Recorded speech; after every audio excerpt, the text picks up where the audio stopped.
Friends, welcome back to our channel. నా పేరు లక్ష్మి. నేను ఈ రోజు వచ్చేసరికి చేపల ఫ్రై ఎలా చేయాలో ఈజీ వేలో చూపిస్తానండి. ముందుగా చేపల్ని శుభ్రంగా 2-3 సార్లు కడుక్కోవాలండి. తర్వాత ఉప్పు నిమ్మకాయ వేసి పిండుకొని రసం తీసి శుభ్రంగా కడిగి పెట్టుకోవాలి. అలా కడిగి పెట్టుకున్న చేపలండి, చేప ముక్కలు. ఈ ముక్కలలోకి సరిపడా ఉప్పు వేసుకోవాలి.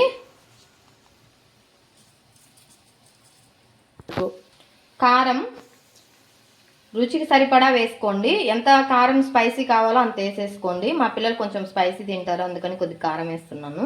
పసుపు 1/2 స్పూన్ పసుపు. అన్నీ వేసుకున్న తర్వాత ముక్కలన్నిటికీ పట్టేలాగా బాగా కలుపుకోవాలండి. ఇలా కలిపి పెట్టుకోవాలి. ముందుగా మనం తయారు చేసి పెట్టుకున్న మసాలా దినుసులన్నీ దీంట్లో వేయాలండి. మసాలా పౌడర్ మొత్తం పూర్తిగా కలపాలి.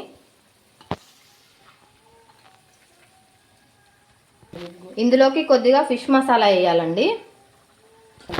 మసాలా పౌడరు అన్నీ వేసిన తర్వాత, ఫిష్ మసాలా అన్నీ వేసిన తర్వాత శుభ్రంగా ముక్కకు పట్టేలాగా బాగా కలిపి పెట్టుకోవాలండి. 10 నిమిషాల పాటు కలుపుకోవాలి.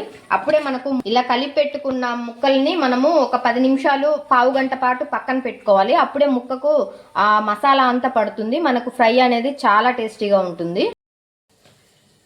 మనం ఫ్రైకి సరిపడా ఆయిల్ వేసుకోవాలండి.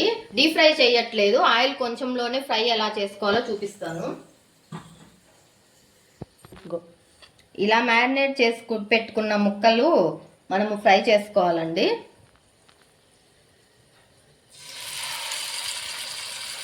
ఇలా ఒక్కొక్కటిగా పక్క పక్కన వేసుకోవాలి. ఒకదాని మీద ఒకటి వేసుకుంటే మనకు ఫ్రై కావు. ఎందుకంటే ఆయిల్ తక్కువ వేసాం కదా, అందుకని సిమ్లోనే పెట్టి ఫ్రై చేసుకోవాలి. దీనిని సిమ్లో మాత్రమే పెట్టుకొని చేసుకోవాలి. ఎందుకంటే ఇవి మాడిపోతాయి. మనం ఎందుకు ఆయిల్ తక్కువ వేసాం కదా, అందుకని మాడిపోతాయి. మనము సిమ్లో పెట్టుకుంటే సన్న మంట మీద ఫ్రై అనేది బాగా అవుతుంది. పీస్ అనేది మెత్తగా బాగా సాఫ్టీగా ఉంటుంది. ముక్కలు వేసుకున్నాక మనం పైన లిడ్ పెట్టుకోవాలండి. ఇలా పెట్టుకుంటే బాగా మగ్గుతాయి.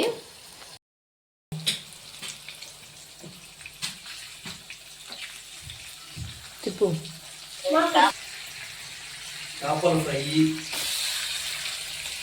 ఇన్ని వెరైటీలు చేసినట్టుంది. ఇలా చేపల దంచాలి.